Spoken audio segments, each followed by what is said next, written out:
Dunia sedang berubah di bawah permukaan hubungan diplomatik yang terlihat tenang. Mesin-mesin perang mulai dipanaskan, dan kini peringatan mengejutkan datang dari jantung Eropa.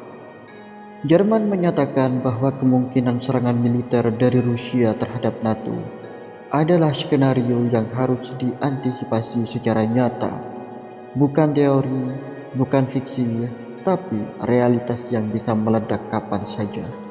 Pada awal April 2025, pemerintah Jerman merilis pernyataan resmi yang mengguncang dunia internasional. Menteri Pertahanan dan beberapa jenderal tinggi menyatakan bahwa mereka tengah menyusun skenario darurat untuk menghadapi potensi serangan langsung dari Rusia ke wilayah NATO. Dalam sebuah konferensi pers yang tertutup sebagian, mereka menyebutkan, "Kita harus bersiap. Rusia tidak lagi berpikir dalam kerangka diplomasi biasa.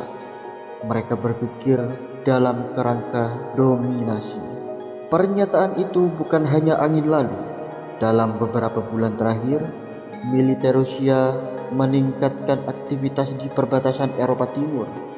Jet-jet tempur, sistem rudal jarak jauh, dan kapal selam strategis dilaporkan telah berpindah posisi mendekati wilayah NATO seperti Polandia, Lituania, dan bahkan wilayah udara Laut Baltik.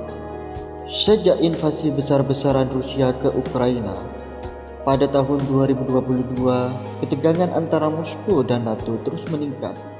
Tapi yang terjadi di tahun 2025 ini terasa berbeda. Laporan intelijen dari berbagai negara menunjukkan bahwa Rusia kini tidak hanya mengincar Ukraina, tapi berpotensi memperluas pengaruhnya ke Moldova, Georgia, bahkan Balkan. Beberapa analisis menyebutkan strategi ini sebagai cengkeraman Eurasia. Di tengah situasi itu, NATO memperluas kehadiran militernya di Eropa Timur, menggelar latihan gabungan besar-besaran yang oleh Kremlin disebut sebagai provokasi terbuka. Jerman adalah kekuatan ekonomi terbesar di Eropa.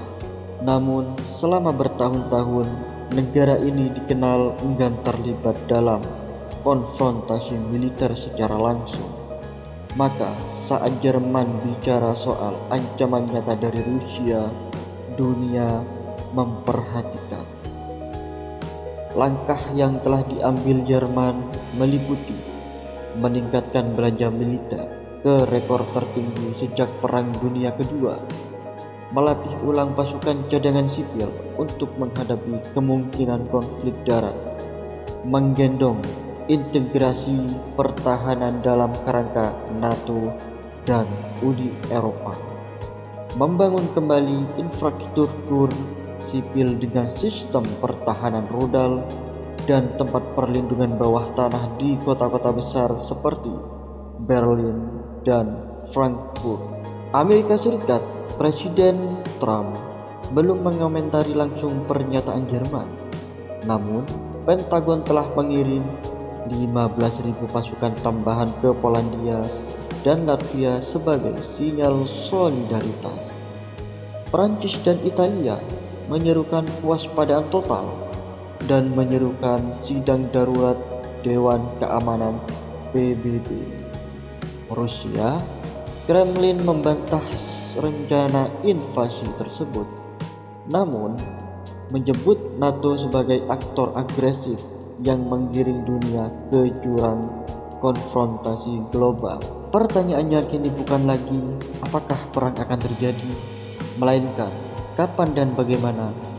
Banyak analisis menyebutkan bahwa dunia saat ini berada dalam tahap awal konflik global dengan gaya baru. Bukan hanya militer, tapi juga perang ekonomi, sanksi, pemblokiran aset, dan pembatasan perdagangan internasional. Perang informasi, disinformasi, propaganda, dan operasi media sosial yang berskala besar. Perang energi, Rusia menahan ekspor gas ke Eropa. Eropa kini tergantung pada LNG dari AS dan Timur Tengah. Perang cyber. Infrastruktur digital NATO telah mengalami lebih dari 800 juta percobaan serangan cyber dalam 6 bulan terakhir. Apa dampaknya untuk dunia dan Indonesia? Harga energi bisa melonjak drastis. Perdagangan global terganggu menyebabkan krisis logistik dan pangan. Investor beralih ke aset safe haven seperti emas dan Bitcoin. Negara berkembang seperti Indonesia bisa mengalami tekanan ekonomi berat dari ketidakstabilan global. Pernyataan Jerman bukan sekadar retorika. Ini adalah sinyal yang mungkin akan dikenang sebagai awal dari babak baru sejarah global. Saat dunia terbelah antara aliansi barat, NATO, G7, dan kekuatan timur, Rusia, Tiongkok, BRICS, masyarakat internasional harus bertanya, apakah ini ujian terakhir bagi diplomasi atau awal dari Perang Dunia Ketiga?